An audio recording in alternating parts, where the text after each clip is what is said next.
ఓం నమో వెంకటేశాయ. నన్ను జర్నలిస్టు మూర్తి గారు 2017లో మహా టీవీలో ఉన్నప్పుడు నా మీద దాడి చేయడం ప్రారంభించినారు. నన్ను మ్యాక్సిమం నాశనం చేయడానికి తీవ్రమైనటువంటి ప్రయత్నాలు చేసినారు. అప్పుడు నేను వాళ్ళు అడిగినటువంటి డబ్బులు నేను ఇవ్వకపోవడం వల్ల చాలా రోజుల తర్వాత గత 8 నెలల నుండి తిరిగి నా మీద జర్నలిస్టు మూర్తి గారి ఆధ్వర్యంలో వాళ్ళ టీం ఆధ్వర్యంలో దాడులు ప్రారంభించడం జరిగింది. డబ్బులు ఇచ్చి నాకు వ్యతిరేకంగా జ్యోతిష్యులను అలాగే కొంతమంది క్లయింట్ల రూపంలో ఉండే వ్యక్తులను తీసుకొచ్చి నా గురించి టీవీల్లో డిబేట్లు పెట్టి నా గురించి చెడు ప్రచారం చేయడానికి తీవ్రమైనటువంటి ప్రయత్నాలను జర్నలిస్టు మూర్తి గారు చేస్తూ ఉన్నారు. సో ఎంతో మంది కష్టాల బాధల నుండి తొలగించిన నాకు చివరికి నేనే ఒక ఆత్మహత్య చేసుకునేటువంటి మానసికమైన స్థైర్యాన్ని కోల్పోయిన స్థితికి నేను వెళ్ళడం జరిగింది. సో చాలా చాలా చాలా చాలా గత 8 నెలల నుండి సుమారు 15 కేజీల బరువు తగ్గిపోవడం జరిగింది. సో ఇదంతటికి కారణం ఒక వీడియోని మీకు చూపిద్దాం అనుకుంటున్నా. ఆడియో వినాలని కోరుకుంటున్నాను. నువ్వు నాకు మెసేజ్ చేశాక నేను మళ్ళీ మెసేజ్ చేశాను, like you want me to wait అది ఇది అని చెప్తే లేదు ఇక్కడ ఇంకా లేట్ అయ్యేలా ఉంది, ఇది అలా సింపుల్గా కూర్చొని మాట్లాడుకునే మ్యాటర్ కాదు కదా, మళ్ళీ అందులో ఇంకా ఎందుకు రిస్క్ ఫోన్లో మాట్లాడడం అన్నట్టు నేనైతే మెసేజ్ పాస్ చేశానమ్మా. ఏమన్నాడంటే 5 లక్షల, సరిగ్గా విన్నావా, 50 లక్షల, 5 లక్షల, 5 కోట్ల, 5 అన్న ఫిగర్ నువ్వు ఒకటే చెప్తున్నావు అంటే నేను కూడా షాక్ తిన్నాను. 5 అని అన్నాను, గుర్తుందా నీకు? 5 అని చెప్పేసి నువ్వంటున్నావు సిఆర్ అని, నేనంత ఎక్స్పెక్ట్ చేయలేదు 5 సిఆర్ అని. నేను బయటకు రాగానే ఏమన్నాను, అంత అయితే అఫోర్డ్ చేయలేడు అని చెప్పానా? అమర్ ఒక్కటి చెప్పనా, ఈ సోషల్ మీడియా ఈ పోస్టుల కోసం ఆ కోసం ఆయన లైఫ్ స్టైల్ ఏదో బయట పెట్టుకుంటాడు, కానీ ఆయనది ఇంటర్నల్ గా లైఫ్ స్టైల్ ఏందో నాకు తెలుసు. ఇప్పుడు ఆయన ఎంత బ్రాండెడ్లు వాడి ఎంత షో ఆఫ్ చేసుకున్నా కూడా లోపల లైఫ్ ఏంటిదన్న నాకు తెలుసు కదా. 5 కోట్లు ఎక్కడి నుండి తెచ్చిస్తాడు అమర్? నేను అన్నాను అప్పుడే, నాకు తెలిసి ఇది వర్కౌట్ కాకపోవచ్చు అని చెప్పి. అది మ్యాటర్. అదేనా చెప్పేస్తే మనం చెప్పేద్దాం, ఏముందా ఇప్పుడు అంటే మనం ఇంకా ఆయన నుండి మనం ఎలాంటి ఇన్ఫర్మేషన్ వినలేదు కాబట్టి నేనేమంటున్నానంటే, ఆయన ఎవరో ఉన్నారు కదా, అబ్బా నాకు ఆయన పేరే నాకు రావట్లేదు, కల్లేరు రాజేషా ఎవడో చెప్పావు, సారీ వాడు వీడు అంటున్నాను, సారీ. సో ఆయనకి ఈ మెసేజ్ పాస్ చేయలేమా మనము? అంటే అదే వాళ్ళ చిన్న గారు కొంచెం సీరియస్ ఉన్నారంట, తనతో ఇంకా ప్రశాంతంగా మాట్లాడలేదు. నేననేది ఏంటంటే ఓకే ఇవన్నీ ఓకే గానీ మనము ఇది తెలియకుండా అది గెలికేసి ఇప్పుడు వదిలేసామంటే వాళ్ళు చాలా ప్రెస్టీజ్ తీసుకుంటారు. అది నేను ఇంకా గట్టిగా ఇది అవుతారు. ఇలా టైం వేస్ట్ చేసి నన్ను ఇచ్చేసి వచ్చి కూర్చొని బేరం కొట్టకుండా ఇచ్చేసి ఇప్పుడు మేము చేయలేము, ఏం చేసుకుంటావో చేసుకోండి అన్నట్టుగా మాట్లాడతారు. నాకు తెలుసు, నాకు అర్థమైంది ఆ పాయింట్. అందుకే అది అంటున్నా, మళ్ళీ మనం అది పాపం మన హెల్ప్ చేయబోయి ఇంకా దాన్ని ఇరకాటంలో పెట్టలేం కదా అని నేనేమంటానంటే, ఇప్పుడు సార్ వాళ్ళంతా ఇది కాదంట, వాళ్ళకంత ఇది లేదంట, 5 కోట్లు అయితే అఫోర్డ్ చేయలేడు. ఒక మాట చెప్పడానికైనా అది అనేది అంటుంది. వాళ్ళంతా అడుగుతున్నారు, వాళ్ళ ఎక్స్పెక్టేషన్ అది. నువ్వు చేయగలిగింది ఎంత నువ్వు చెప్తే. ఇప్పుడు నాకు అర్థం కాని పాయింట్ ఏంటంటే, అయిపోతుంది ఆ కంఫర్ట్ జోన్ ఏంటి అనేది చెప్తే అయిపోతుంది నేను అంటుంది. ఇప్పుడు ఆయన 5 కోట్లు అన్నప్పుడు అమర్ ఒక మాట నేను చెప్పనా, ఇప్పుడు అక్కడ ఆయన ఇచ్చిన ఏమంటారు 5 కోట్లు అనే ఫిగర్ ఆయన ఇచ్చాడు. ఇప్పుడు వేణుస్వామి కూడా నన్ను నమ్మాలి కదా, 5 కోట్లు ఏ లెక్కలో అడిగారు అసలు అన్నట్టు. అంటే నేను నీకు మనలో మన మాట, నేను నీకు యాజ్ అ ఫ్రెండ్ గా నేను నీకు చెప్తున్నాను, రేపు ఆయన కూడా నన్ను 5 కోట్లు దేనికోసం డిమాండ్ చేశారు అని అడిగితే నాకు ఎక్స్ప్లెనేషన్ లేదు ఇక్కడ. నీకు అర్థమైందా నా పాయింట్? ఆయన నా మాటని నమ్ముతాడా అనే క్వశ్చన్ మార్క్ లో నేను ఉన్నాను. ఆ ఫిగర్ వినగానే చూసావు కదా, నా మైండ్ అంతా బ్లాక్ అయిపోయింది బయటకు రాగానే. సో ఇప్పుడు దీన్ని మనం ఏం చేద్దాము? నేను అదే అంటుంది. ఇప్పుడు వాళ్ళు అడిగారంటే ఆయన చెప్పే రీజన్స్ ఏంటంటే చెప్పాడు కదా, చాలా చిక్కుముళ్ళు ఉన్నాయి, వీటన్నిటిని ఇచ్చేయాలి, ఇప్పుడు ఓనర్స్ ఇచ్చుకోవాలి. అంటే ఇందులో బిఆర్ నాయుడు గారికి, ఇందులో ప్రేమకి రాంబాబు గారికి కూడా పోతుందా? అందరికి వెళ్తుంది. మూర్తి అందరికి, మూర్తి, ప్రేమ, అబ్బో అట్లా అంతా వీళ్ళంతా కనెక్ట్ అయ్యారు. అదే వీళ్ళంతా కనెక్ట్ అంటున్నాను. అయ్యి ఉమ్మడిగా ఆయన్ని అందరు కలిసి వేణుస్వామి గారి మీద దాడి చేద్దాం అనేది ఇది ఇట్లా పెట్టుకున్నారు. అది నేను అంటుంది. ఓ అంత పెద్ద మంది, అందుకే అన్నట్టు చూసావు కదా, సో మనీ ఇవి ఉన్నాయండి, చిక్కుముళ్ళు ఉన్నాయి దీంట్లో, ఇవన్నీ తిప్పుకుంటూ రావాలి, ఇవన్నీ ఇది చేసుకుంటూ రావాలి అని. అది ఆయన ఏం చేశాడు, మనలో మన మాట, ఇప్పుడు జస్ట్ మనలో మన మాట 5 కోట్లు అయితే ఆయన ఆఫర్ చేయలేడు అంటే ఆయన దగ్గర అంత లేదు. ఎందుకంటే నేను చూసాను కాబట్టి నేను నీకు పర్సనల్ గా చెప్తున్నాను. ఆయన లైఫ్ స్టైల్ అంత కాదు. ఎందుకంటే నేను దగ్గర నుండి చూస్తున్నాను కాబట్టి నాకు తెలుసు. ఇది కాకుండా నెక్స్ట్ ఆప్షన్ ఏముంది ఇప్పుడు?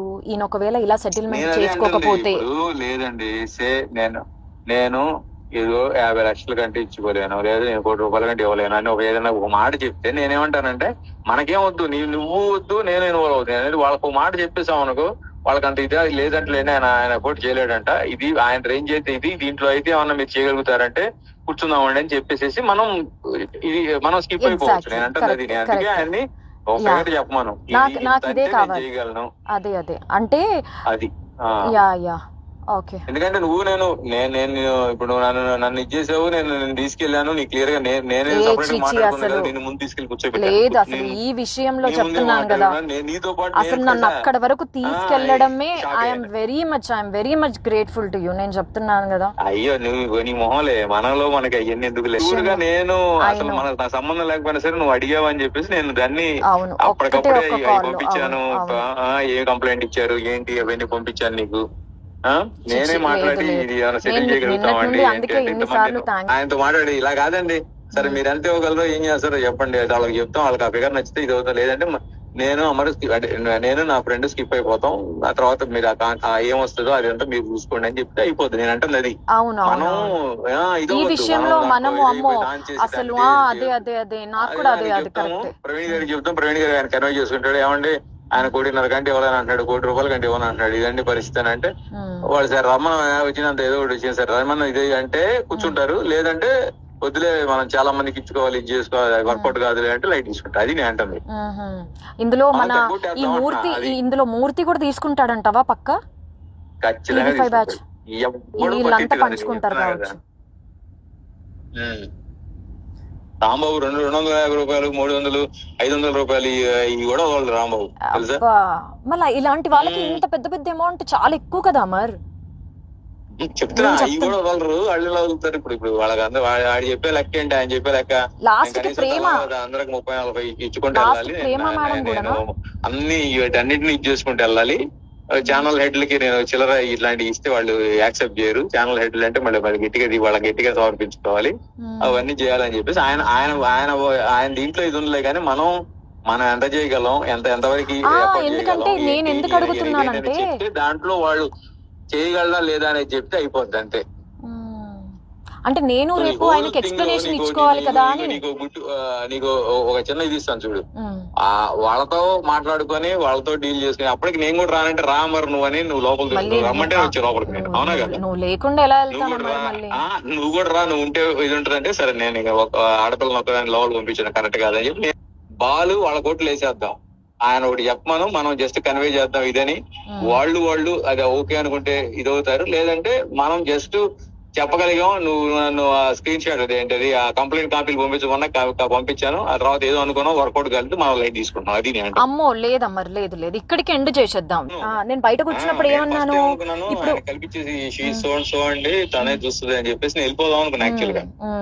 బట్ నాకెందుకు నేను తీసుకొచ్చాను, నేను ఉండాలి పక్కన, తన పక్కన ఉండి నేను అది నేను అనేది ఏంటంటే మనకు వద్దు, నువ్వేది చెప్పేసే ఇది ఇవన్నీ ముసుగులో గుద్దులాట్లు కదండి, మాకు వేరే ఇంట్రెస్ట్లు కూడా ఏం లేవు, మీరు చెప్తే అదంతా వాళ్ళకి చెప్తాం, వాళ్ళకు నచ్చితే రమ్మంటే వెళ్ళి కలవండి, లేదంటే అవదని చెప్తారు వాళ్ళు, నేను చెప్పేస్తాను అంటే. ఇంతవరకు అయితే మేము తీసుకుంటామండి. ఇప్పటికే మనం కొంచెం అంటే ఎక్కువే తీసుకుని వెళ్ళాం, అంటే మనం అది ఎక్స్పెక్ట్ చేయలేదు కాబట్టి ఏదో సెటిల్ చేద్దాం నేను.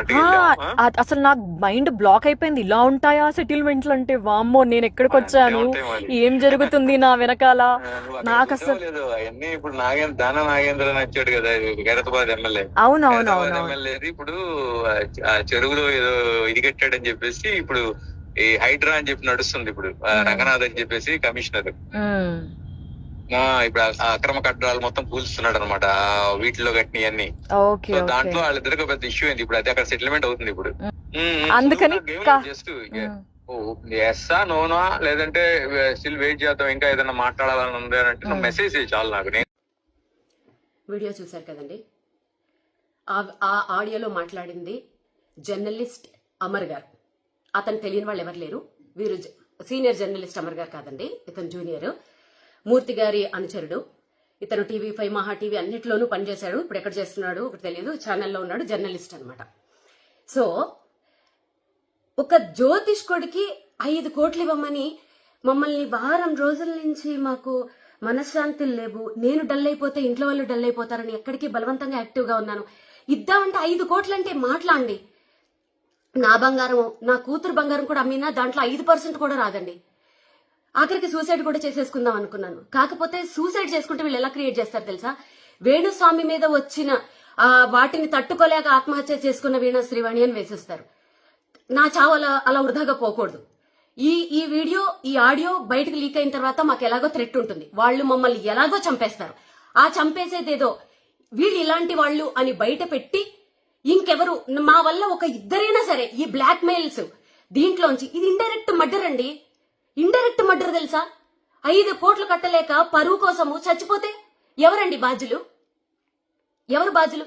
దీంట్లో నాకు విచిత్రమైన విషయం ఏంటంటే, ప్రేమ గారు అంత డీసెంట్ జర్నలిస్ట్, ఒక ఆడపిల్ల అమరు చెప్తున్నాడు చూడండి, దాంట్లో ప్రేమకు కూడా వాటా ఉంది.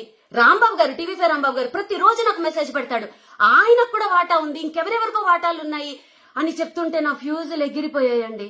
పెట్టుకోండి, ఇంకేమన్నా పెట్టుకోండి, మేము ఇంకా ఏమీ చెయ్యలేము.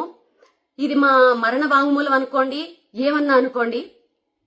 వీళ్ళు మానసికంగా కూడా, వీళ్ళకి ఎన్ని ఫేక్ అకౌంట్లు ఉన్నాయో తెలియదు గాని, నేను మొన్న జర్నలిస్టుల మీద పెట్టిన వీడియో కింద ఎన్ని ఫేక్ మెసేజ్లు, ఒక 100 వాళ్ళు ఫేక్ పెడితే ఒరిజినల్ వాళ్ళైనా కొంచెం అవుతారు కదండి, వాళ్ళు కూడా పెడతారు. మెసేజ్లతో కూడా నన్ను హింసించేశారు. అసలు నేను ఎప్పుడు నా మ్యూజిక్ వరల్డ్ నుంచి బయటికి రావడం మీరు ఎప్పుడైనా చూసారా? ఎందుకు వచ్చారు అని అడుగుతున్నారు. ఇప్పుడు ఆడియో అర్థమైందా? మా దగ్గర ఇంకా చాలా సాక్ష్యాలు ఉన్నాయి. మా మనిషి కిలారు రాజేష్ అనే వ్యక్తి జూబ్లీ హిల్స్ క్లబ్ లో పెట్టిన మీటింగ్ అది. మా దగ్గర ఇంకా సాక్ష్యాలు ఉన్నాయి. ఆయన సెక్రటరీ జూబ్లీ హిల్స్ క్లబ్ కి, అక్కడ పెట్టిన మీటింగ్, అక్కడికి వెళ్ళింది నా పర్సన్. ఇంకా మా దగ్గర చాలా సాక్ష్యాలు ఉన్నాయి. అప్పటి వరకు మమ్మల్ని బతకనిస్తే మేము ఇంకా బయట పెడతాం. ఈ వీడియో చూసిన తర్వాత మాకు జర్నలిస్టులే సపోర్ట్ చేస్తారా, బ్రాహ్మణ సంఘాలే సపోర్ట్ చేస్తాయా, చదువుకున్న వాళ్ళు సపోర్ట్ చేస్తారా, పోలీసులు సపోర్ట్ చేస్తారా, లాయర్లు సపోర్ట్ చేస్తారా? మీరు దీన్ని సుమోటోగా తీసుకుని, ఒక ఆడపిల్ల అనుకోండి, ఒక ఫ్యామిలీని అనుకోండి, ఇలాంటి 5 కోట్ల జ్యోతిష్ అని చెప్పినందుకు 5 కోట్లు మీరు డిమాండ్ చేసి బ్లాక్ మెయిల్ చేస్తున్నారంటే, మీరు మిగిలిన వాళ్ళ దగ్గర ఎంత చేస్తున్నారు? ఎంతమందిని చంపేస్తున్నారు మీరు? మేము చచ్చిపోయినా పర్వాలేదు, ఈ కేసుని ఎవరైనా సుమోటోగా తీసుకుని మమ్మల్ని కాపాడితే మేము నెక్స్ట్ వీక్ కూడా బయట పెడతాం. లేదంటే ఇదే మా ఆఖరి వీడియో అని అనుకుందాం. ఓం నమో వెంకటేశాయ.